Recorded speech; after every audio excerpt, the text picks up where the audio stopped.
Hello students, welcome to IASBYHEART. Welcome to today's comprehensive editorial analysis. In the analysis, there are various articles which we have discussed before. So I'll be giving you an overall gist about these articles. So without any further delay, let's get into today's video. Let's look at the first article of today, farm laws and the taxation of farmers. அதாவது இப்போ ரீசெண்டா farm bills எவ்வளோ bone of contention போயிட்டு இருக்கு நம்ம எல்லாருக்கும் தெரியும். அந்த farm billsக்கு சப்போர்ட் பண்றவங்களோட ஒரு மேஜர் claim என்ன அப்படின்னா how milk is being marketed in India.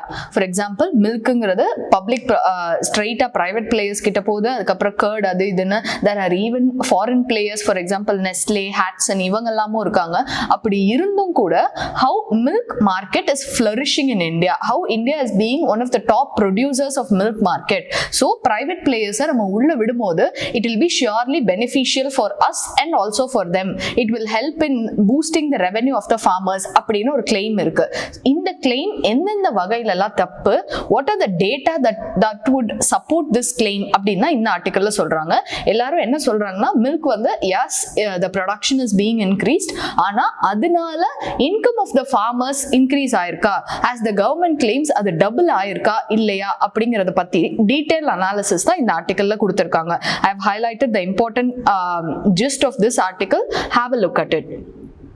So the next article it talks about tolerance deficit. இப்போ recently an activist was arrested saying because of the toolkit conspiracy. இந்த மாதிரி ஒரு விஷயத்துக்காக ஒரு Delhi police இங்கிருந்து கிளம்பி போய் பெங்களூர்ல ஒரு யங் கேர்ளை அரெஸ்ட் பண்ணும்போது what does it show?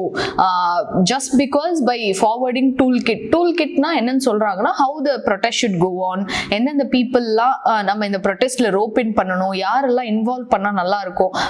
இப்போ ட்விட்டர்ல ஏதாவது ஒரு message போடுறோம்னா which all handles should be take care, அந்த மாதிரி ஒரு ரோட் மேப் மாதிரி இருக்கிறது தான் ஒரு டூல் கிட்னு சொல்லுவோம். அந்த டூல் கிட்ட பப்ளிஷ் பண்ணாங்கிறதுக்காக இங்கிருந்து கிளம்பி போகும்போது it shows that the government is intolerant towards any criticism or any dissenters. அப்படி இருக்கும்போது we'll go to any extent to curb them அப்படின்னு சொல்ற மாதிரி ஒரு மெசேஜ் போகுது.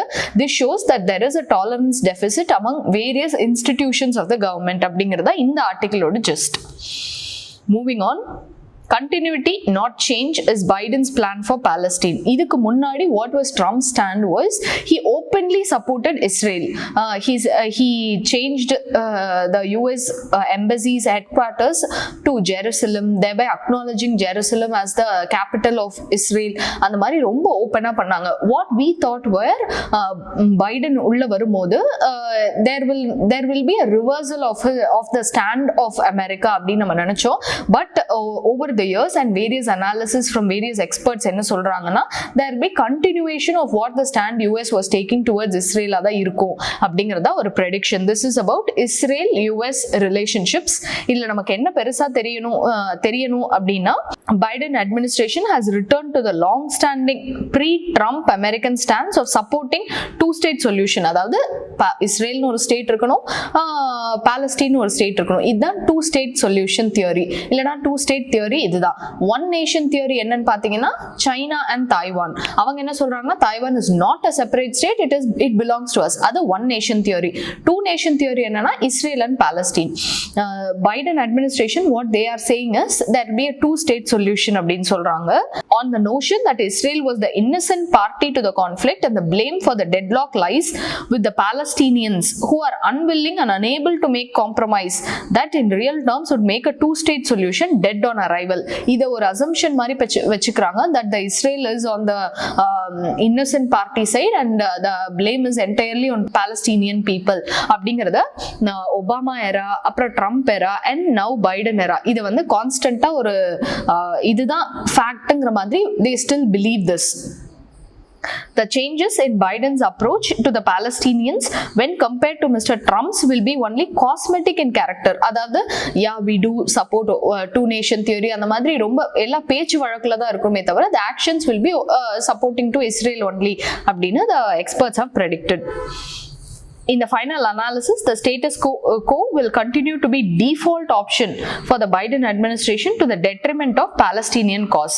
அதாவது எப்பவுமே ஏதாவது ஒரு சூப்பர் பவர் எதுவா இருந்தாலும் சரி, ஃபார் எக்ஸாம்பிள் இப்போ இந்தியாவே இருக்கட்டும், இல்ல சைனா, இல்ல யூஎஸ், இந்த மாதிரி பிக் நேஷன்ஸ் ஏதாவது ஒரு கண்ட்ரியோட சைடு ஆகும்போது, இல்ல if they support single country, there will obviously be a skewed of opinion. Because இப்போ நம்ம யூஎஸ் வந்து இப்போ இஸ்ரேல் சப்போர்ட் பண்ணுன்னா யூஎஸ் ஓட சப்போர்ட், யூஎஸ் ஓட vote, யூஎஸ் ஓட financial aid இது எல்லாமே ஒரே கண்ட்ரிக்கு போகும்போது then the balance will be skewed. So that's all that is about this article. The next article, it talks about, this is about how the labor codes ipa Sivakasila there are various problems. Many people are engaged in such a hazardous industry. அதுக்கேத்த அளவுக்கு நம்ம அதுக்கு precautions எடுத்துருக்கோமா, எடுத்துக்கல அப்படிங்கும்போது ரொம்ப ஓப்பனாமே நம்ம ஒரு death drop மாதிரி தானே அந்த இண்டஸ்ட்ரியை வச்சிருக்கோம் அப்படிங்கிறத இந்த ஆர்டிக்கல்ல கிளைம் பண்றாங்க. இப்போ ரீசெண்டா நடந்த அந்த ஃபயர் ஆக்சிடென்ட்ல most of the victims were women. On the ground there is only short term action, like case register பண்றது, நியூஸ்ல வரும், அப்புறம் அரெஸ்ட் பண்ணுவாங்க, அரெஸ்ட் பண்ணவங்க பெயில்ல வந்துருவாங்க, ஐடென்டிஃபிகேஷன் ஆஃப் என்ன காஸ், அப்புறம் இன்ஸ்பெக்ஷன் வந்து இப்போ ரீசெண்டா ஏதாவது ஒன்று நடந்துருச்சுன்னா இனிமே ஒரு மாசத்துக்கு கண்டினியூஸ் இன்ஸ்பெக்ஷன் இருக்கும், அதுக்கப்புறம் இட் வில் ஃபேட் அவே.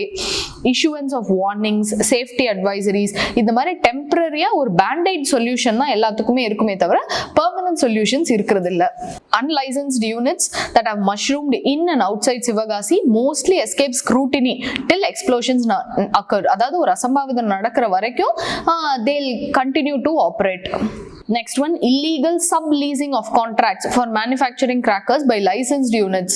அதாவது லைசன்ஸ் வாங்காமலே ஆப்ரேட் பண்றது, இதெல்லாம் தான் major reasons. What I've highlighted in green, these are the major reasons.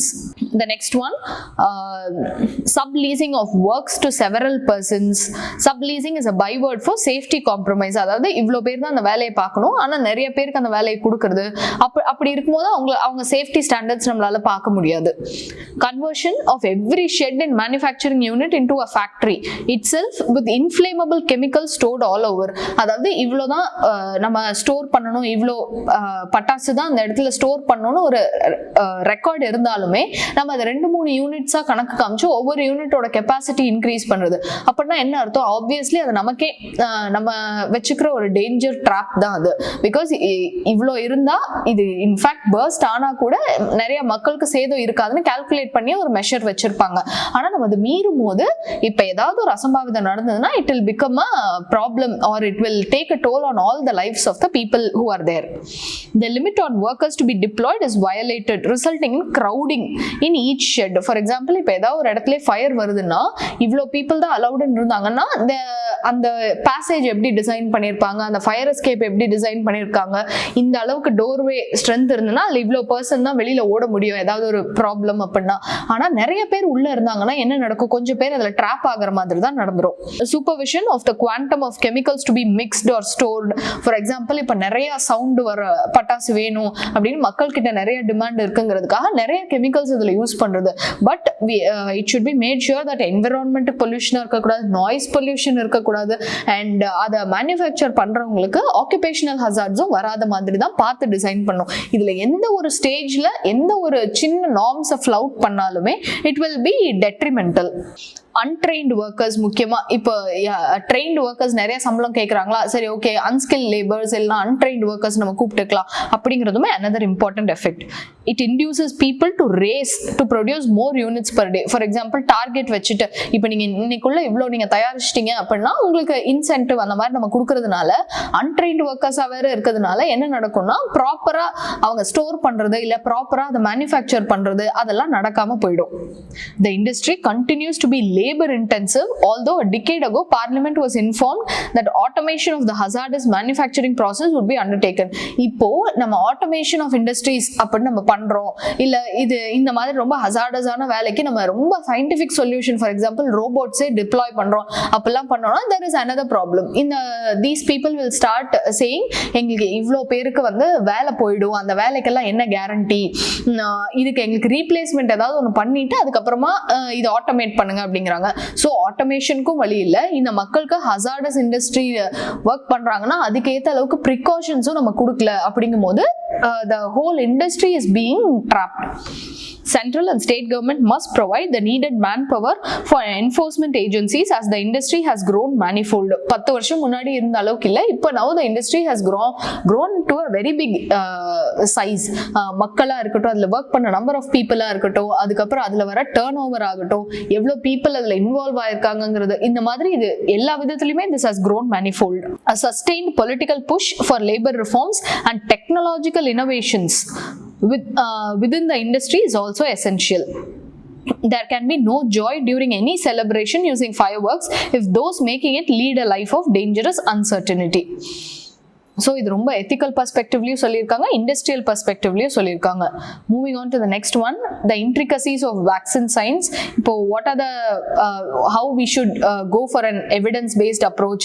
இவ்வளோ நாளுக்கு அப்புறம் நம்ம வந்து வேக்சின் கொடுக்கலாமா, செகண்ட் வந்து 8 to 12 வீக்ஸ்க்குள்ள நம்ம செகண்ட் டோஸ் ஆஃப் வேக்சின் கொடுக்கணும்னு சொல்லியிருக்காங்க.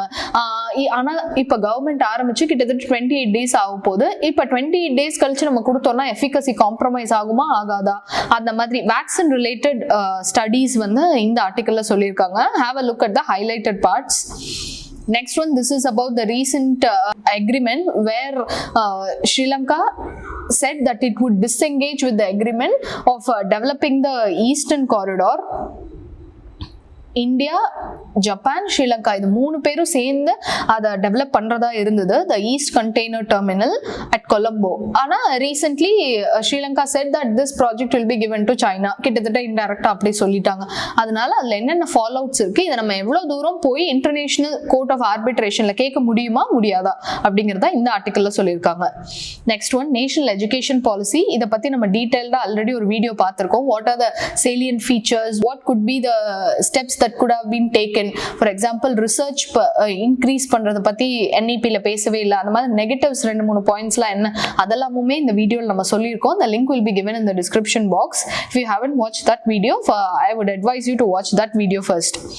இதுல என்ன சொல்றாங்கன்னா, இப்போ கோவிட் முடிஞ்சு now people are going back to classes have been started. அப்படி இருக்கும்போது இப்போ இந்த new சினாரியோக்கு how NEP should change அப்படிங்கறத இதுல சொல்றாங்க. First, the system of appointments of vice chancellor and syndicates or governing council, the key authorities of any universities, need to be revised. நம்மளே எவ்வளவு தூரம் பார்த்திருப்போம், வைஸ் சான்சலர் போஸ்ட்க்கு இவ்வளோ crores கொடுத்து அந்த போஸ்ட் வாங்கினாங்க அப்படிலாம் நம்ம சொல்லும் போது, எஜுகேஷன்ங்கிறது it has the role of preparing the next generation of students. அப்படி இருக்கும்போது அந்த ஃபீல்ட்ல கரப்ஷன் இருக்கிறது, it will affect the overall quality of the education.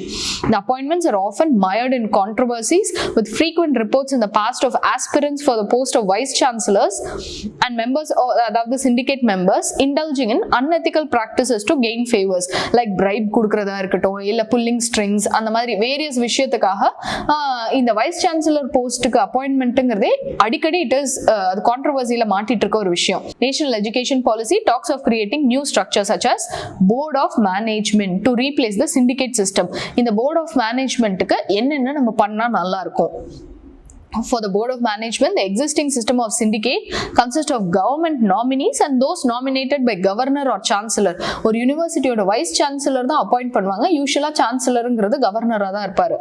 should be dispensed with. அதாவது இப்போ இந்த யூனிவர்சிட்டியை மேனேஜ் பண்ற அந்த மேனேஜ்மெண்ட் கவுன்சில்ல யார் இருக்க கூடாதுன்னா, கவர்மெண்டே நாமினேட் பண்ண நாமினி இருக்கக்கூடாது. அப்படின்னா இப்போ ஏதாவது ஒரு கிரிட்டிசிசம், கவர்மெண்ட் ஏதோ ஒரு சிலபஸ் புஷ் பண்றாங்க which is more towards what it thinks, அப்படி இருந்தது அப்படின்னா then what will happen, it will not go well with the education system. அப்படி இருக்கும்போது கவர்மெண்ட் நாமினிஸே போய் மேனேஜ்மெண்ட்லயே உட்கார்றது it is not good. People lacking merit but with an eye on membership of affiliation, building, purchase committees among others get nominated to these bodies. So conflict of interest வருது. Further, with the vice chancellor as chairman, the board should consist of former vice chancellor from other universities, members drawn from industry, because ஏன்னா நம்ம இப்போ காலேஜ்ல இருந்து இவ்வளோ பேர் pass out ஆனாலும் employable percentage of people ரொம்ப கம்மியா இருக்காங்க. அதுதான் இந்தியாவில் இருக்க ரொம்ப முக்கியமான ப்ராப்ளமே. இவ்வளோ ஸ்டூடெண்ட்ஸ் வெளியில வந்தாலும் இண்டஸ்ட்ரிக்கு தேவையான அளவு அக்யூமெனோ அந்த அளவுக்கு நாலேஜ் இருக்க ஸ்டூடெண்ட்ஸ் ரொம்ப கம்மியா இருக்காங்க. Employability is very less among Indian students. அப்படி இருக்கும்போது இண்டஸ்ட்ரி என்ன எதிர்பார்க்குதுங்கிற அல்டிமேட்லி அவங்க வெளியில தான் போய் வேலை பார்க்க போறாங்க. ஸோ இண்டஸ்ட்ரிக்கும் அகாடமிக்கும் ஒரு பிரிட்ஜ் மாதிரி இருக்கணும் இந்த மேனேஜ்மெண்ட் போர்டு அப்படின்னு சொல்றாங்க. the alumni, eminent public intellectuals, principals of affiliated colleges on rotation, and members representing the non-teaching staff. இந்த மாதிரி எல்லாருமே ஈக்குவலா ரெப்ரசென்ட் ஆயிருக்கணும். Where in that board of management, the board's decision should be taken by consensus or by majority. The proceeding should be conducted in virtual mode. அதை record பண்ணணும். So that there is no lapses, இல்லனா வந்து transparency problem வரக்கூடாதுங்கிறதுக்காக. For the appointment of Vice Chancellor of Universities, search committees constituted for the purposes must be thoroughly restructured. Search committees should be made. The government's and chancellor's role in such committees must be done away with. Adla government varakudadu and the government nominees varakudadu. The practice of having government nominees, chancellor's nominees, university nominees should be stopped, and it should be replaced by drawing eminent. அதாவது இப்போ என்ன சொல்றாங்க அப்படின்னா, யாருக்கு stuff இருக்கோ, யார் வந்து ஆக்சுவலா உள்ள வந்து அந்த எஜுகேஷன் சிஸ்டம்க்கு ஒரு வேல்யூ அடிஷனா இருக்கணுமோ அவங்க தான் உள்ள இருக்கணும் அப்படின்னு சொல்றாங்க. And administrative capability for the post of the chairman. So merit path we should take in people. Applications for the post of vice chancellor can be invited through advertisement. அதாவது எப்படி நார்மலா ஒரு சாதாரண வேலைக்கு எப்படி ஒருத்தவங்க வேலைக்கு எடுப்போமோ வைஸ் சான்சலரையுமே அந்த அளவுக்கு டிரான்ஸ்பரன்சியோட எடுக்கணும். And through newspapers, biodata of the candidate should be published in the website so that அவங்க worth இல்லையா, இந்த போஸ்ட்டுக்கு இப்படி ஒரு யூனிவர்சிட்டி ஹெல்ட் அந்த போஸ்ட் அவங்களுக்கு தரோம் அப்படின்னா அவங்க எதுல எல்லாம் ப்ராஜெக்ட் பண்ணியிருக்காங்க, what are their achievements in academic field, இது எல்லாமே மக்களுக்கு ஃபர்ஸ்ட் ஆஃப் ஆல் தெரியணும். The committee may then allot marks to each candidate's scholarship in terms of teaching, research, administrative capabilities and capacity for fundraising. இந்த மாதிரி எல்லா அவென்யூஸ்லயுமே அவங்கள நம்ம பார்த்து தான் செலக்ட் பண்ணணும். The scores obtained by candidates should be consolidated and the names of shortlisted candidates then submitted in the order of merit to chancellor. யாரு chancellorனா governor for deciding on formal appointments. So மொத்த ப்ராசஸையுமே transparent ஆக்கணும். அவங்க இந்த மாதிரி ஒரு post இப்போ பாரதியார் யூனிவர்சிட்டினா அங்க vice chancellor post வேகண்டா இருந்ததுன்னா ஃபர்ஸ்ட் நியூஸ் பேப்பர்ல ஆட் கொடுக்கணும். அதுக்கப்புறம் யார் யாரெல்லாம் அப்ளிகேஷன் போட்டிருக்காங்கிற அந்த ப்ராசஸ் எல்லாம் வெப்சைட்ல வரணும். ஒவ்வொருத்தவங்களோட பயோடேட்டா கலெக்ட் பண்ணணும். பயோடேட்டால அவங்களுக்கு ஏத்த அவங்க இது வரைக்கும் ஒர்க் பண்ண ஃபீல்டு, அவங்க பண்ண ரிசர்ச், அவங்களோட டீச்சிங் மெத்தடாலஜி, அட்மினிஸ்ட்ரேட்டிவ் கேப்பபிலிட்டிஸ், அவங்க எவ்வளவு தூரம் எக்ஸ்போஜர் ஆயிருக்காங்க, அது எல்லாத்துக்கும் மார்க்ஸ் மாதிரி போட்டு we should grade the candidates. அதுக்கப்புறமா வந்து அவங்க அதுல யாரெல்லாம் மெரிட் வைஸ் செலக்ட் ஆகுறதுக்கு வாய்ப்பு இருக்கு, what are the top 3 probabilities, அந்த மாதிரி இந்த ஹோல் ப்ராசஸையுமே நம்ம டிரான்ஸ்பரண்டா ஆக்கணும் அப்படின்றது தான் இவங்க claim. To put in place an institutional structure for academic audit. அதாவது எப்படி ஒரு ஸ்கூல் நடக்குது அப்படின்னு வெறும் டீச்சர்ஸ் மட்டும் நம்ம ஆடிட் பண்ண பார்த்தாது, அவங்க குவாலிட்டியா கிளாஸ் நடத்துறாங்களா அதெல்லாம் மட்டும் நம்ம பண்ண பார்த்தாது. ஒரு வைஸ் சான்சலர்ல இருந்தே this audit should happen. Faculty members must mandatorily upload on university their annual plans for research and innovative modes of teaching. Their annual self-appraisal reports can be evaluated by external peers and their recommendation should be strictly implemented. So finally, idhula enna solranga, there is an urgent need to overcome faculty shortage. That is another problem our education sector is facing by recruiting teachers in order to overcome the existing trend of higher education institution relying on guest faculty. Guest faculty illama we should make sure that we have permanent faculties for that university. In order to improve the higher education ecosystem, excellence in teaching, research, innovation, entrepreneurship and social contribution must be encouraged. So the NEP's recommendation, like the introduction of 4-year courses, every year or course 4 years irukna, after 1 year, after 2 years they'll have an option of exiting. 2 years ku apra exit aananga diploma degree tharuvaanga. 3 years ku apra exit aananga graduation without honors. 4 years na 4 years and the course full ah mudikranga graduated with honors. Indha madri people should be given flexibility of entry and exit. And 1 or 2 year postgraduate courses and setting up of academic bank of credit for credit transfers. So adha in the article la solranga, we should make sure that our education sector is more and more transparent, innovative and it is not mired in controversies. That is what is said in this article. So that's all about today's articles. We have come to the end of this video. I hope this session was useful. Kindly tune in for tomorrow's editorial analysis. Thank you.